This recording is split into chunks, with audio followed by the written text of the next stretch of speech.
पाकिस्तानी खानों के क्या कहने। ये खाने दुनिया भर में सिर्फ जायके के हवाले से ही शोहरत नहीं रखता है, बल्कि उनकी लुक भी देखने वालों को बेहद मुतासिर करती है।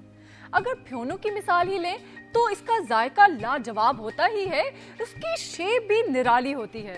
पाकिस्तान के अक्सर लोग तो जानते ही होंगे कि फ्योनियां कैसे बनती हैं, लेकिन दूसरे ममालिक के लोग उनकी शक्ल देखकर हैरान रह जाते हैं कि इतनी नाजुक सी फ्योनियों को गोल शेप कैसे दी होगी। भाई ये तो वही बात हो गई ना कि एक अंग्रेज ने जलेबी देखी तो उस पर रिसर्च करने लगा, और ये रिसर्च थी भला क्या कि जलेबी की पतली पतली नालियों में मीठा कैसे भरा जाता है। ये अंग्रेज लोग भी ना हर बात में रिसर्च करने पड़ जाते हैं। अब उन्हें क्या पता कि ये खाने पीने की चीजें पाकिस्तानियों की महारत का मुंह बोलता सबूत हैं। यही वजह है कि पाकिस्तानी खाने मगरबी ममालिक में बेहद पसंद किए जाते हैं, और खाने पीने की कुछ चीजें तो एक्सपोर्ट भी की जाती हैं। शहर भेरा की सौगात फ्योनिया इसकी एक मिसाल है। हो सकता है सिकंदर आजम भी यहाँ फ्योनिया खाने के लिए रुक गया हो, और अल बैरूनी को भी यहाँ की फ्योनिया ही भाई हो। भेरा की सौगात फ्योनियों पर देखते हैं एक रिपोर्ट।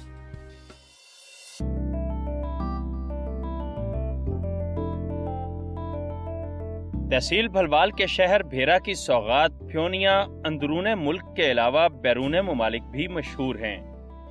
भेरा शहर में सैकड़ों मकामात पर फ्योनिया तैयार की जाती हैं। फ्योनिया मैदे से तैयार की जाती हैं। मैदे को आटे की तरह गूंथा जाता है और इसमें घी ज्यादा मिकदार में इस्तेमाल किया जाता है। आटे को गूंथने के बाद इसको काटा जाता है और उसके बाद घी डालकर पेड़े बनाए जाते हैं। फिर इनको रोटी की तरह बनाकर गर्म घी में गिरा दिया जाता है, जिसके बाद फ्योनिया तैयार की जाती हैं जो भेरा की सौगात हैं। कम अज कम 50-60 साल तो पुरानी दुकान है और बड़ा वसी कारोबार है। अल्लाह की मेहरबानी नाल भेड़ी दा काम जेड़ा भेरे दी मशहूर मरूफ सौगात है।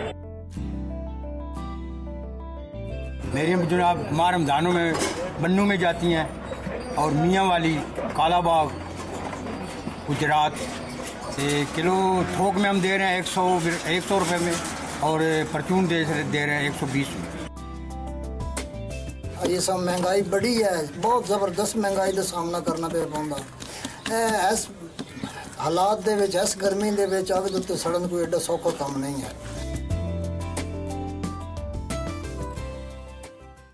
मुझे तो अपने वतन से बहुत मोहब्बत है। जितना हुब्बुल वतन मैं हूँ, इतना शायद ही कोई हो। हम पाकिस्तानी अक्सर ऐसी बातें करते रहते हैं और अपनी तरफ से ही हुब्बुल वतन बनने की कोशिशें करते हैं, लेकिन हम क्या वाकई हुब्बुल वतन हैं? क्या हम अपने वतन के बारे में अच्छा अच्छा सोचते हैं? भाई मुझे तो पता है कि आप हुब्बुल वतन हैं, मुझ पे क्यों गुस्सा कर रहे हैं? मैंने कोई शक नहीं किया। एवी चले सुनते हैं हुब्बुल वतनी के हवाले से जो आप कहते हैं।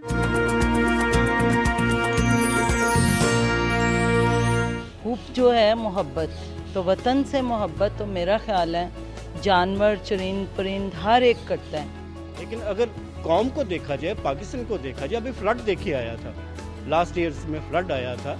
पाकिस्तान के एक बच्चे ने सिंगल पैनी जो एक रुपया तक दे के जो है ना, वो ये साबित किया कि हम एक जिंदा कौम है और एक हम बिल्कुल मुकम्मल कौम है। हमारे अंदर कोई इंतशार नहीं है, इसलिए ये हमारा जज्बा हुब्बुल वतनी मौजूद है।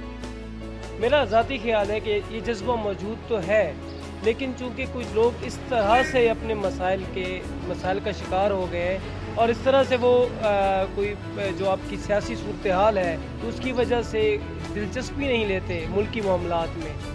ये हमेशा से यानी तारीख़ में भी रहा है कि जब तक आपके कौम के पास एक मजबूत लीडर नहीं होता, उस वक्त तक वो कौमें जो है वो ना तो तरक्की कर सकती हैं और ना ही उनके अंदर जो है ये जज्बा बेदार हो सकता है। अगर हमें ये सोच आ जाए कि हम अपने मुल्क के लिए, अपनी सरजमीन के लिए पॉजिटिवली कुछ करना चाहते हैं, तो हम सबको यकता होना चाहिए। हम सबको एक पॉइंट पे एक मिशन होना चाहिए कि हम दिन रात इस मुल्क के लिए कुछ करेंगे, बजाय इसके कि करप्शन करें, बजाय इसके कि कुछ नैरो सोचें, इस मुल्क को बनाएं बजाय इसके कि अपने आप को।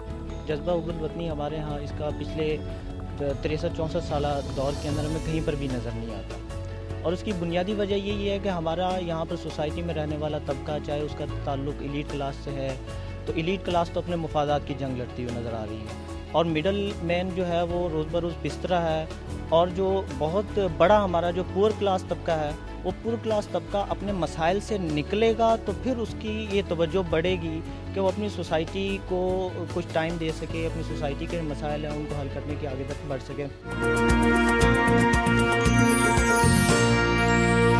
अब एक खुशखबरी भी सुन लें। खुशखबरी ये है कि हम जल्द ही दावत दे रहे हैं प्रोग्राम में आपके इलाके के एमपीए को। एमपीए साहब प्रोग्राम में आएंगे और आपके मिसाइल जानेंगे। अब आपको ये करना होगा कि जो भी मसला आपको दरपेश है वो चुपके से हमें बता दें।